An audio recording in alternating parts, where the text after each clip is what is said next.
an kɔni ka yeta la san 30 wala san 35 kɔnɔ a ye sen caman kɛ tun ye ka kun caman kɛ sen ye o y'anw ka faamuya ye n'a y'a sɔrɔ e bɛ se ka anw dɛmɛ an ni karamɔgɔkɛ ka se ka baro kɛ hakilimaya baro fɛn caman kan walanda caman kan o bɛ diya an ye kosɛbɛ an b'o ɲini e fɛ nka fɛn o fɛn a bɛ kɛ a contexte de kɔnɔ a bɛ kɛ a bonya de kɔnɔ a bɛ kɛ a karama de kɔnɔ a bɛ kɛ n'a sarituw de ye a bɛ kɛ silamɛw ka nafa ɲini de kama ka d'a kan ni maa fila gɛrɛla ɲɔgɔn na ka fɔ an k'a lajɛ nin walanda ye silamɛw tun bɛ kunpanna a la an k'a lajɛ Allahu subhanahu wa ta'ala ta ye min y'a la kira sallallahu alaihi wasallam ta ye min y'a la silamɛw ka se ka bɔ kunpanna o ye ŋaniya ɲuman min ye n'aw y'o ta Ala b'aw dɛmɛ o la maa tɛ bin o kɛnɛ kan maa yɛrɛ tɛ gaɲɛ ni Ala ye. أعوذ بالله من الشيطان الرجيم بسم الله الرحمن الرحيم الحمد لله الذي أحيانا بعد ما أماتنا وإليه النشور بركة عليه ألمني أن سكنتي كبير أنا كأمبنيا أن ينامي كسر أما فيدي ألما وجولا نكوني على جامون تراكم أنكم بفرلوكا amba ɲini ala fɛ ala ka sija ni barika ala k'o d'a ma ani limaniya n'a ɲɛsiranya ala ka labanko ɲuman d'a ma ala k'an sutura a balimakɛ don toujours Facebook sanfɛ Abubakar Sidiki Konate wahabiyakɛ Konate awɔ wahabiyakɛ Konate n dɔnnen ninnu tɔgɔ min ye o de ye an bɛ ala deli ala mun y'an suganti k'anw bɔ kare kɔnɔ manamana ko la ka n'an bila a ka silamɛya nɔrɔ la an b'o ala deli ko ala barkada ka dɛmɛ ɲini o ala fɛ ala k'an sabati ni mɔgɔ min ala dɛmɛ inshallah ala b'i sen sabati ala k'an fara mɔgɔw kan mun bɛ ala dɛmɛ ala k'an sen sabati an ye wahabiyaw ye on est fier d'être wahabia an kɛra ye kunu n'an ka jinsi ye n'an somɔgɔw ye n'an bangebagaw ye alhamdulillah an yɛrɛbakun y'a ye bi an b'a ɲini ala fɛ se bɛ ala ye sini ala k'an ŋa zuriya k'a ye an b'o de ɲini ala fɛ an b'an se ko damayira kow la zuriya ka se ka kɛ o ye an ye wahabiyaw ye inshallah fo ka taa su ko fo ka taa dugu jɛ bamananw b'a fɔ ko fɔ fini bɔ fɔ nɛrɛ bɔ n'a ma diya mɔgɔ min ye i b'i yɛrɛ faga inshallah an ye wahabiyaw ye an kun kɔrɔtalen don n'a ye an kun kɔrɔtalen don n'a ye su an kun kɔrɔtalen n'a ye tile don min na ni maga ni midi n'olu bɔra wahabiya la an bɛ bɔ a la Mali la mais tant que olu b'a la an b'a la inshallah an ye malikiyaw de imam maliki ka kaida dɔ bɛ yen maliki ka kaida dɔ bɛ yen a tɛ fakiw si bolo ni imam maliki tɛ daliluta yɔrɔ belebeleba o daliluta yɔrɔ in ye jɔn ye o de ye al-amalu ahlu madinakaw ka baara maliki ni aya jɛma mana kiti mun na ni hadisa jɛlen tɛ mun na kuma dɔw la yɛrɛ a bɛ ni ɲɛ tɛmɛ hadisa kan maliki bɛ magankaw ni madinakaw ka baara a b'o ta k'o kɛ dalilu ye wa o caman de bɛ imam maliki ka kiti la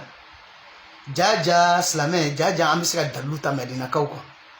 jaja an bɛ dalilu ta magankaw kan alhamdulillah ala mun ye magan kɛ wahabiya dugu ye ala min ye magan kɛ wahabiya dugu ye ka medini kɛ wahabiya dugu ye ka anw kɛ wahabiya ye Mali la yan an b'o ala barikada k'an kɛ silamɛ a ma d'aw ma k'an kɛ wahabiya ye ala an bɛ ala fo bari wa ma tasha'una illa an yasha Allahu rabbul alamin diɲɛ bɛ ala de yɔrɔ la ala de sɔnna ala ko man yuridi Allah bihi khairan yufaqihu fi din o kuma o wahabiya kɛ ni sigilen filɛ yan bi kira ko ala ko alayhi salatu wassalam ala ko kira ma alayhi salatu wassalam a ko diinɛ mun filɛ nin n'i y'a d'i ma e k'i ta kɛ laseli ye e kisili i kandali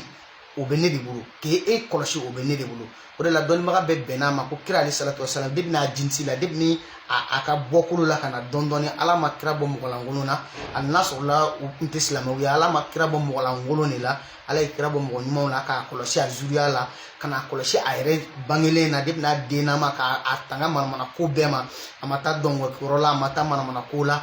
ka n'a kiralama tanga hali a su dalen k'o tanga ni ala nana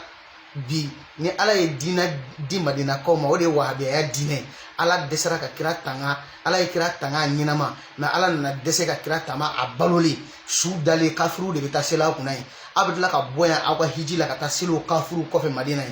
awe munafiki demuni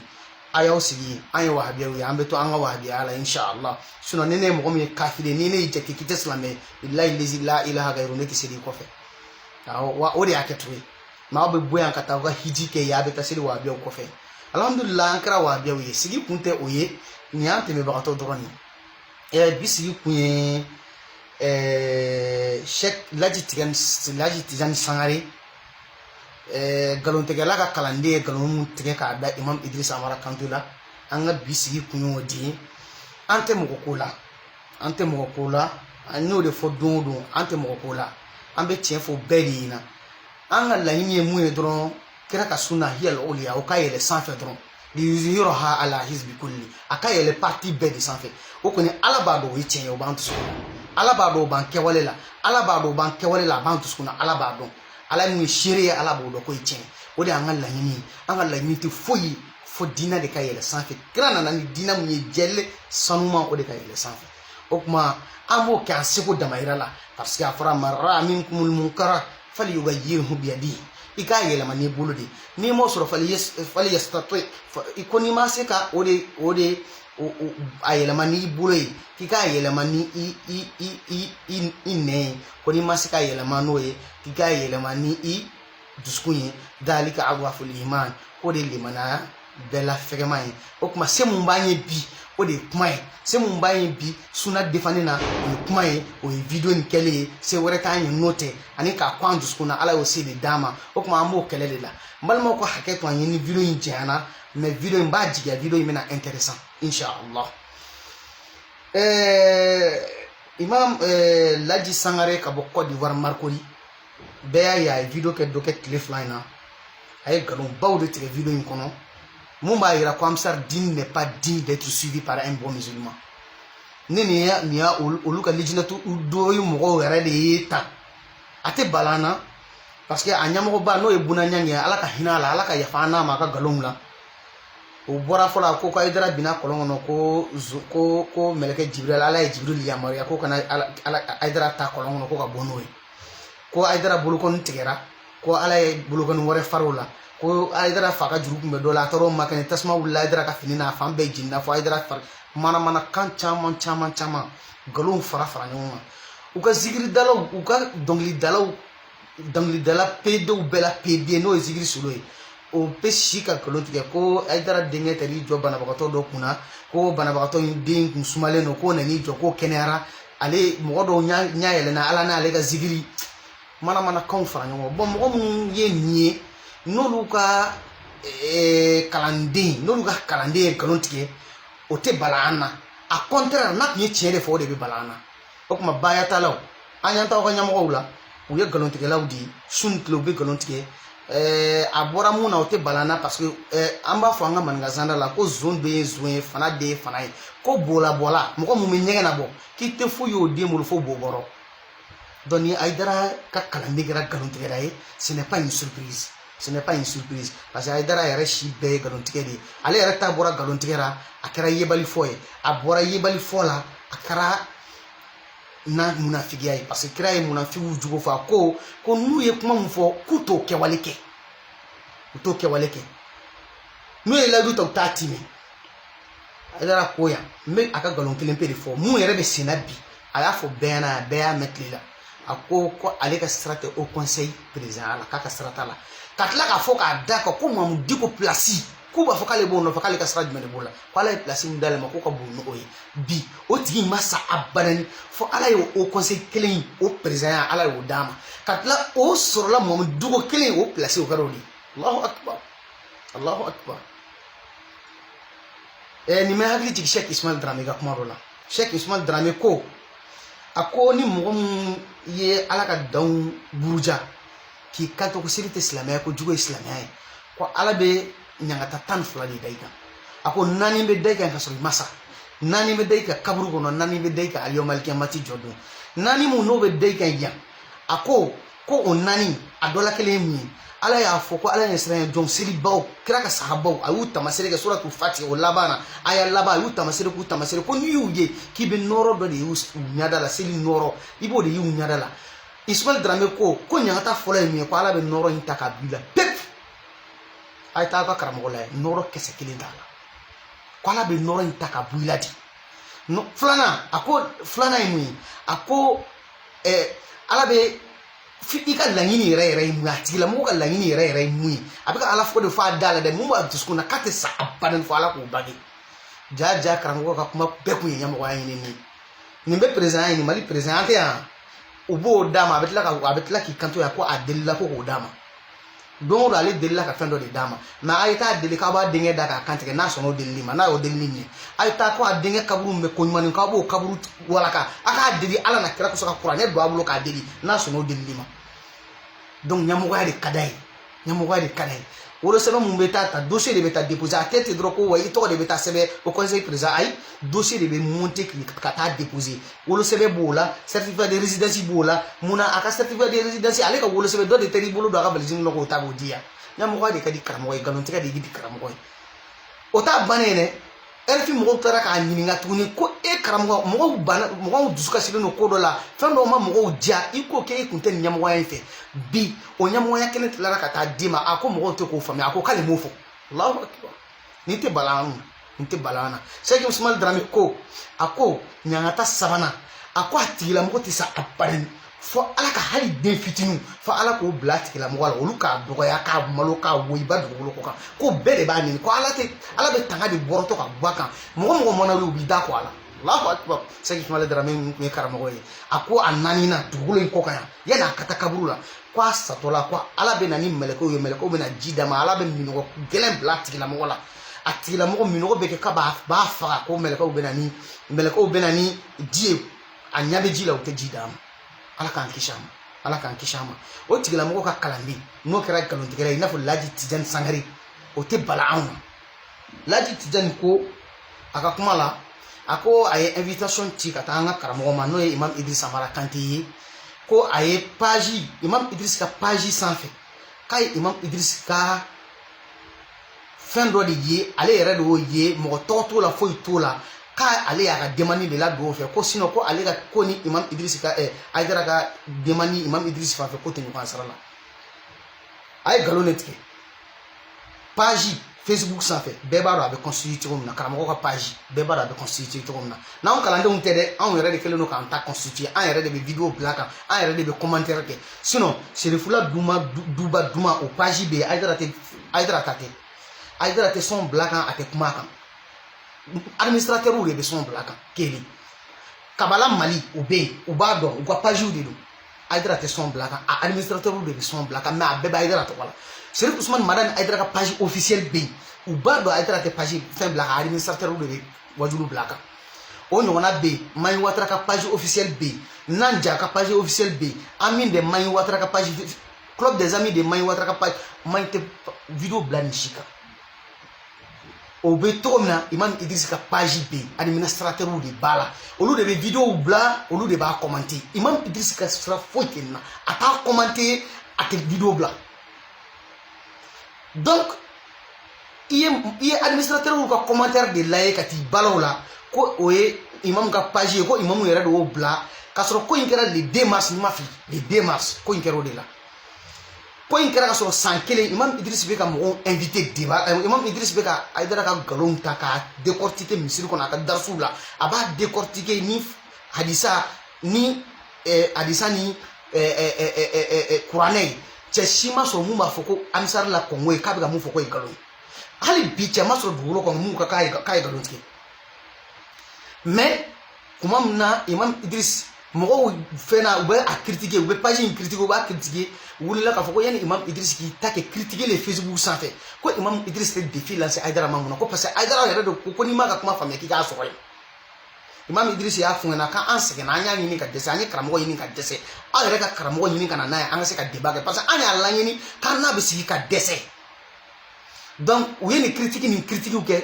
administrateur de ye nin fɛn in sigi ka nin sigi k'a fɔ ah bon n'aw fɛ ani ko in adressé don Aidara la hali n'a tɔgɔ ma fɔ a ye segin a ka taa ko in na ye ko ni page kala ka ɲɛ i b'a dɔn k'a adresse lo Aïdara yɛrɛ de la parce que a sɛbɛnna ni ko si un innovateur veut discuter avec ka tila ka Aïdara Imam Idriss ka vidéo k'a vidéo bɛ Aïdara kan donc n'i taara o ta i tɔgɔ ma fɔ la i jamu ma fɔ la k'i bɛ t'i panko kɛ t'i don o la ko parce que e ye Aïdara ka kalanden i tɔgɔ ma fɔ i ni kalandenw de bɛ sigi an bɛ discuter an y'o du ti wulila o ko in i ni Imam Idriss ka sigi la an y'o du ti wulila pep e ni Imam Idriss o tɛ Imam Idriss bolo koyi mɔgɔw de bɛ Imam Idriss kɛrɛfɛ minnu b'a entouré ensuite a ko k'a ye mɔgɔ ci ka taa Imam Idriss fɛ yen n'a ka kitabu ye a ye manamanakan kitabu mun sɛbɛn tiɲɛ don a ye Imam Idriss a ye mɔgɔ bila ka taa Imam Idriss fɛ yen Imam Idriss y'u bonya y'u karama k'a fɔ an ɲɛna ale tɛ débat yɛrɛ kuma ale t'o dɔn silamɛya la parce que o tɛ kira ka sunna la ale ko de a mago bɛ Aïdara de la Aïdara ye fɛn dɔw expliquer ale m'olu faamuya ani Aïdara de ka sigi a ma fɔ ko débat ale tɛ débat ko kuma la a débat t'a ni mɔgɔ cɛ a débat t'a ni Cheikh Tidiane cɛ mɔgɔw taara o cogo la a ko a ye nkalon tigɛ ko Imam Idriss tɛ ye ko Imam Idriss yɛrɛ tɛ ye ko parce que k'u taara fɔ a ko a muso fɛ ko muso ko Imam Idriss bɛna fɔ minnu ye au moins Imam Idriss muso kɔni yera a ye taa n'a sera ka Aïdara muso ye n'aw mago bɛ Aïdara la n'aw sera k'a denw ye jango a muso Imam Idriss kɔni bɛ ye mais ce qu'il n'a pas dit ce qu'il a oublié de dire c'est que Imam Idriss en dehors d'être imam il n'est pas comme Aïdara un vaurien qui s'assoit à la maison Imam Idriss est un commerçant import-export international Imam Idriss bɛ feere de kɛ commerçant de don Congo bɛɛ b'a dɔn ye Imam Idriss bɛ taa ka feerekɛyɔrɔ de la a bɛ taa ka darisiw di a bɛ taa ka feerekɛyɔrɔ de la n'i taara fɔ o kɔ i dun y'a sɔrɔ i tilara tuguni i ko i ni Ablaye Jakite kumana ko a ni Ablaye Jakite kumana a explication caman di mais explication in na a ɲinɛna ka détail dɔw di o ye détail jumɛn ye wulale ko a ma ko i ko k'i ni an ka karamɔgɔ bɛ fɛ ka sigi ko i n'an ka karamɔgɔ tɛ sigi dɛ kalanden dɔ ye débat ɲini fɛ mun na i m'o jaabi mun na i ma kalanden in jaabi ensuite Ablaye Jakite yɛrɛ explication d'a ma a taara i basé imam ka fɛn mun publiera imam ka page kan Ablaye Jakite explication sugu bɛɛ d'a ma o la o publiera an y'a publier de anw de y'a publier an y'a publier k'a sababu kɛ karamɔgɔ de e t'a la i tɔgɔ t'a la mɔgɔ wɛrɛ tɔgɔ t'a la mais o bɛɛ la a ye entêté juste parce que mun na a bɛ fɛ ka bɔ ka vidéo kɛ dɔrɔn k'ale yɛrɛ kɛ gara ye quoi a ye t'a fɔ a ɲɛna ko ne ko kuranɛ ko inna Allah la yuhibbu kulla mukhtalin fakhur yɛrɛla ba ala t'o fɛ jankamkɛla yɛrɛ ba yɛrɛ bonyala ni karamɔgɔ ye ala t'o fɛ i ma ye i ka karamɔgɔ bɛ ka dɔgɔyation tile a ye nin kɛ k'a yɛrɛ kɛ belebele ye mɔgɔw ɲɛkɔrɔ ka sɔrɔ a tɛ foyi ye ala tɛ yɛrɛla ba fɛ ala tɛ yɛrɛ bonyala fɛ donc o ko in kɛlen san a ye Imam Idriss wele a ka page sanfɛ a y'a ka téléphone numéro la parce que administrateur y'a yira la A à Z ko non débat tɛ yen cidenw fana tɛlen a yɛrɛ la ko an débat tɛ ni ne ni ɲɔgɔn cɛ ne mago bɛ Aïdara de la taa i karamɔgɔ wele ka na ne n'o de ka sigi ne mago tɛ e la Imam Idriss ni e ka kuma nafa t'a la wa impact t'a la ça n'a pas d'impact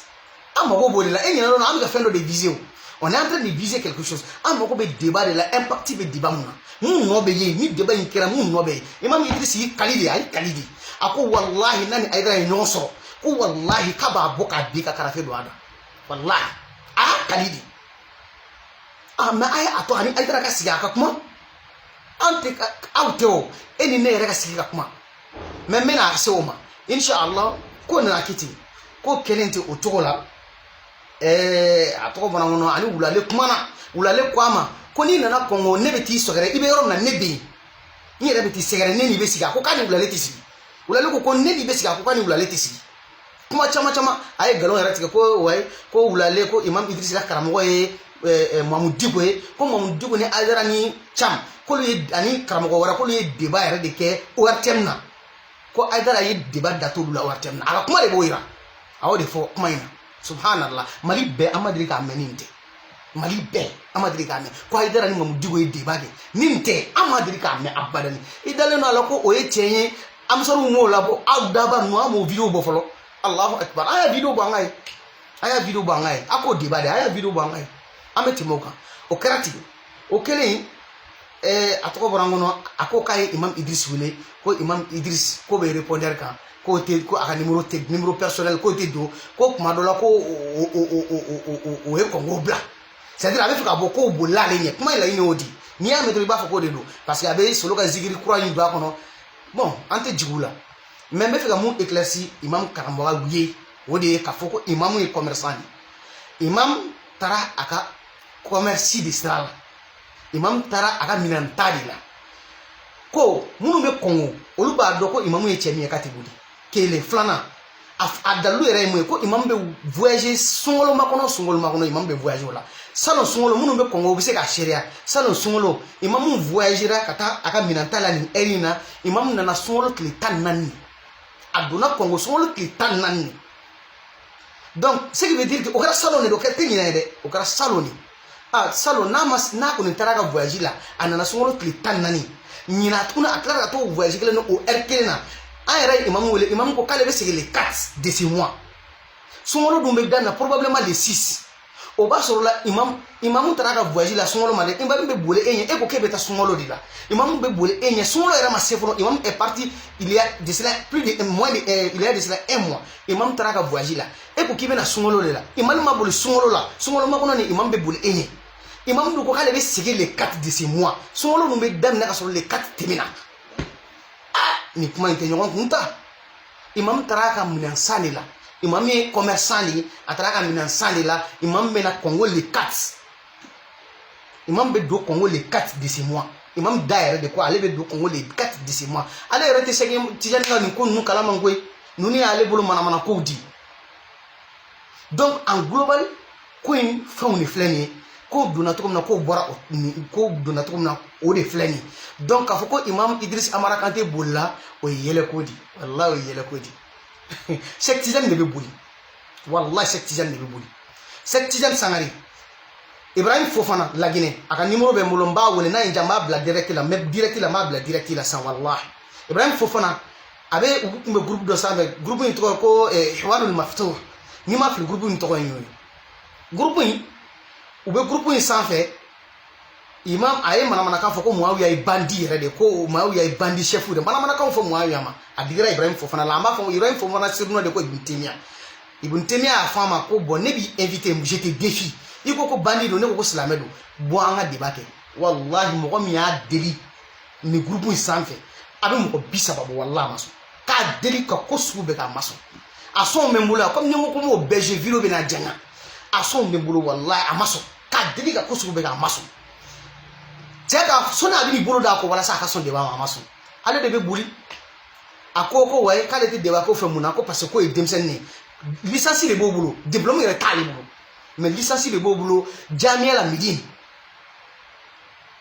a bɛ k'a ka master de kɛ bi ɲinan a bɛ k'a ka master de préparer mais a ko niveau t'o la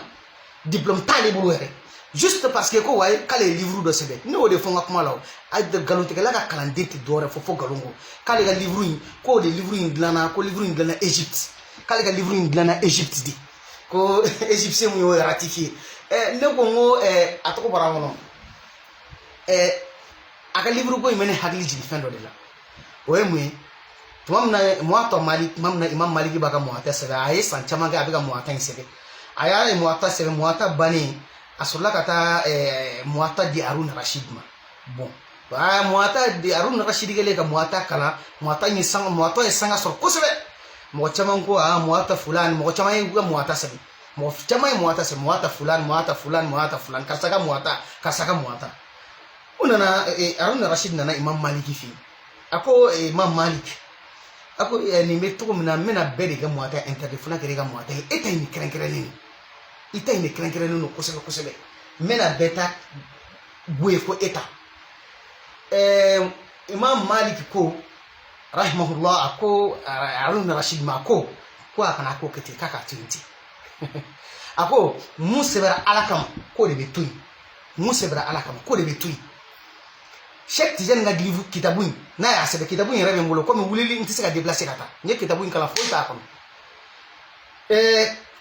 a tɔgɔ bɔra n kɔnɔ kitabu in sɛbɛnna fɔlɔ ka radu kɛ mɔgɔ dɔ de la a ye radu kɛ an ka karamɔgɔba n'o ye Cheikh Imam Yakub Dukure a ye radu k'o de la hasidiya ma parce que o ye kuma jɔlen mun fɔ bayako kan a dimina a taara kitabu sɛbɛn o kan parce que o y'a fɔ an ɲɛna ko n bɛ mun f'i ɲɛna débat tɛ e ni ne ni ɲɔgɔn cɛ i ye denmisɛnnin de ye ne mago b'i ka karamɔgɔ de la o ka sigi n k'o lamaloya n mago b'o de la e ka taa ka bɔ yen kuma tɛ e ni ne ni ɲɔgɔn cɛ n'i sɛbɛn bɛ débat ma i bɛ taa kitabu de sɛbɛn n ye mun sɛbɛn taa kitabu sɛbɛn o la a dimina a taara kitabu sɛbɛn kitabu mun sɛbɛnna Ala ɲɛ siran a ma dabɔ Ala ɲɛ siranya kama o de la i bɛ taa maktaba bɛɛ la a ye taa kitabu feere yɔrɔ bɛɛ la ibe kitabu furla kame yin ngote kitabu indo ama sebe ala kama na fata kitabu la yare mente mitorado ay kay jangam be ko yede kali kitabu di sebe atoko bona wono Sheikh Ibrahim ya dele amaso Sheikh Ibrahim ya dele amaso buntemi ya dele amaso so men guya mi se ka kala me ko o kana video jenya me o ko fe ne yere sidiga Boubacar Sidik folo nye défi lancé ama nye défi lancé vidéo dola bayo vidéo nye défi lancé ama ngombe fe naka debake wal man ni Cheikh Tidiane sang Aidara no ka debake madaw ma de messi damuna am sans chaise mule lantara so luma ngombe fe ka debake Cheikh Tidiane demani me mulo ka déposer ou maso nga demani me bon aye Cheikh Tidiane na numéro jan Cheikh Tidiane Aidara aya ka numéro jan me debake nay baye islamia donga baye islamia donga ou maso ngo bon mo ni ense ko ke nana awma amaso nga demani me aka ka numéro jan amaso nga ka numéro jan ntara o to kelena o waso ni vidéo ke pour inviter ou flabe vidéo ina mais Cheikh Lay Sangare ka numéro kuntemulo Lay Sangare ka numéro kuntemulo ni numéro isoro akelen ka abla jekte de wole kongo imam ga groupe administrateur nyawuli téléphone na netate ko aye kuma foko aye ani ne kuma foko mino la kale aye netato ede mena sone kala aka la me muti mena na nyonche ne re de awuli téléphone na ka invité o ko fe mu men fe alsa invitation na mo dan kuma nya aya plomado aka kuma la ni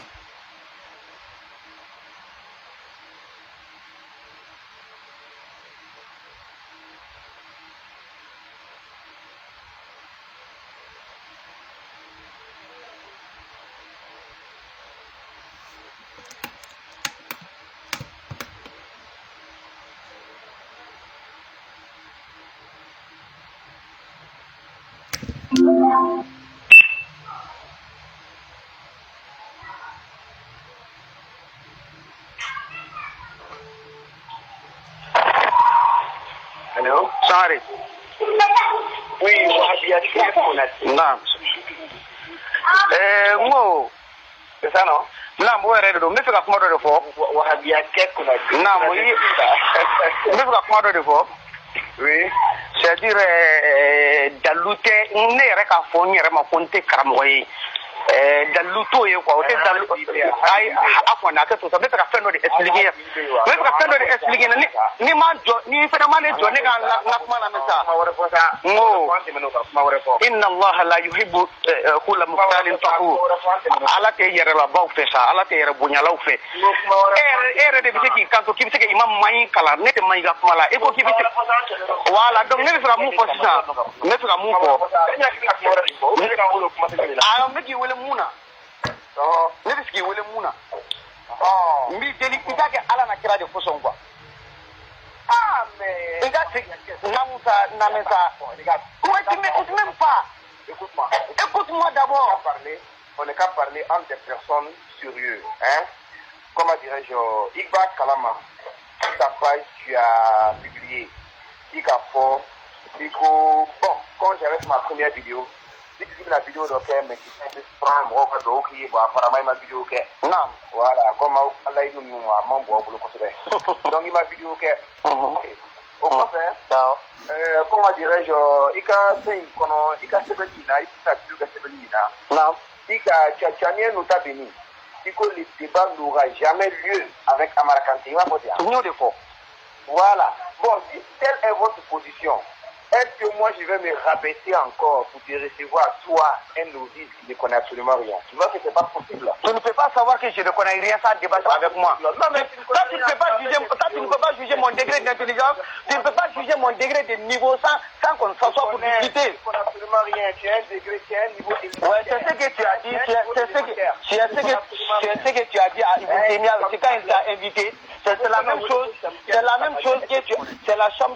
que tu as dit à Ibn Taymiya quand il t'a invité. Écoute-moi ça. J'ai dit, C'est la même chose que tu as dit à Ibn Taymiyyah quand il t'a invité. Tu n'as jamais accepté de débattre avec les gens, soi-disant qu'ils sont en train de... Soi-disant qu'ils... Soi-disant qu'ils Shamsiani Kamaria Koto, Shamsiani Kamaria Koto, Manango, Ango de Munekore. S'il te plaît, accepte à cause de Dieu, accepte de débattre avec moi et arrête de juger.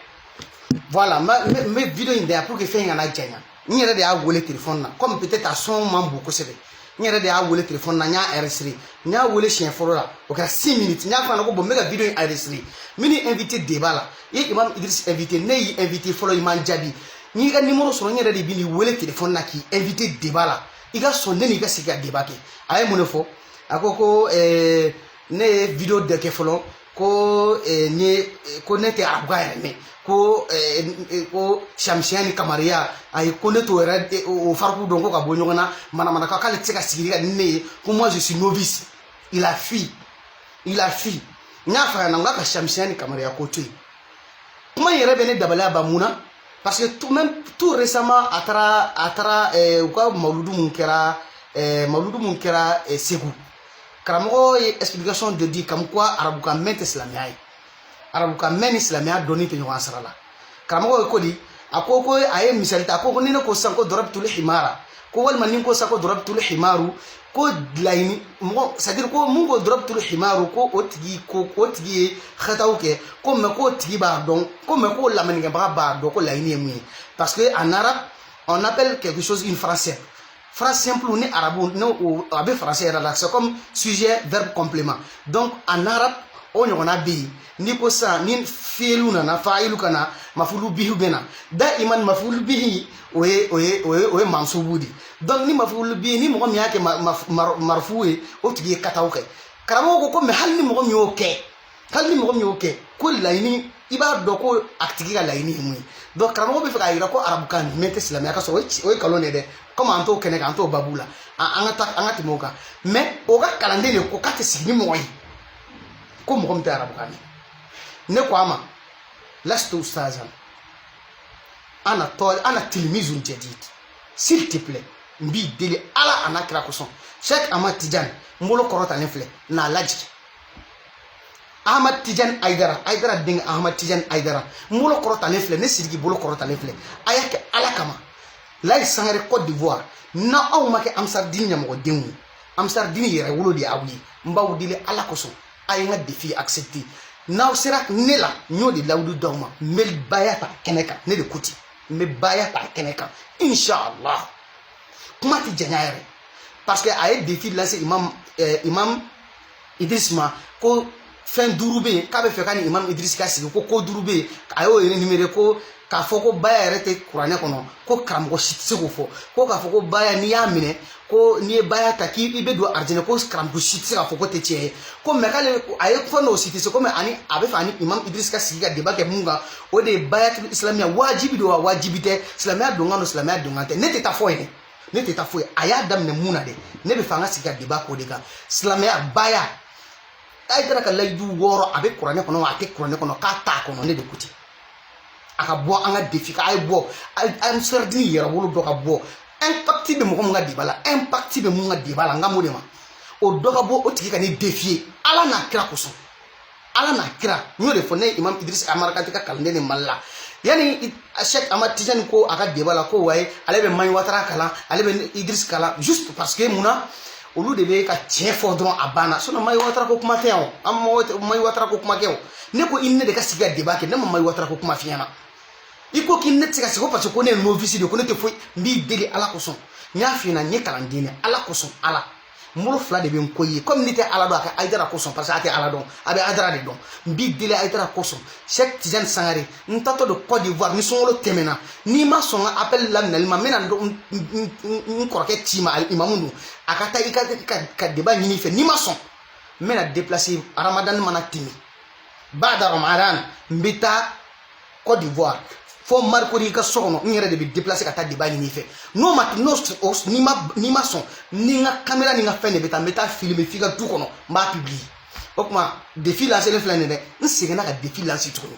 imam Idris Amara Kante ka kalanden ne ne mɔgɔw ka hakɛ to ni video jɛyana mais ni mun ye cɛ amusara la ko kulusi b'o ju la a ye bɔ o ka ne défi impact bɛ mɔgɔ min ka débat la impact bɛ mun ka débat la n bɛ dan nin yɔrɔ la fɔlɔ inshallah ne wama ya'lam junuda rabbika illa hu muna ne nana nin cogo in na muna ne nin position in ta muna n bɛ tan muna n ye Haidara kɔn dusukun na k'a sɔrɔ ala dun ko silamɛ i man tɛ ka silamɛ an b'o kalan depi n'an ka première année classe la ko baliku mukhalafu k'a bɛ wajibiya ka an yuhibba lillah a ka kanu de kɛ ala kama wa yaghdab lahu wa yarda lahu wa yaghdab lahu k'a ka kanu kɛ a ka kɔni kɛ a k'o bɛɛ de kɛ ala kama a ko kɛ ala de kama a ka wa ya'muru bil ma'ruf wa yanha 'anil munkar a ka o bɛɛ kɛ ala ko de kama a n'a kɛ ni dingo la mais ne ta ye ni dingo kɛlɛ de don wa ou bien Haidara ɲangoya de bɛ ne la n bɛna na o kuma ye video surumani na k'a yir'o la ko fɛn fɛn bɛ Haidara bolo o ɲɔgɔnna bɛɛ bɛ ne bolo mais fɛn de tɛ diinɛlatigɛ masiri tɛ foyi ye bal ne ta in ka wusa n'ale ta ye parce que ne ma association créer ne ye n ta ɲini ala ye baara dɔ de nɔgɔya ne bolo la baara kɛ ala ye ne faamuya baara dɔ la ne ye n ta sɔrɔ o de la fɛn fɛn b'a bolo o ɲɔgɔnna bɛɛ de bɛ ne bolo ne tɛ ka hasiliya foyi la n bɛ fɛn dɔ de nɔfɛ kira ka sunna o de ka yɛlɛ sanfɛ donc n ye défi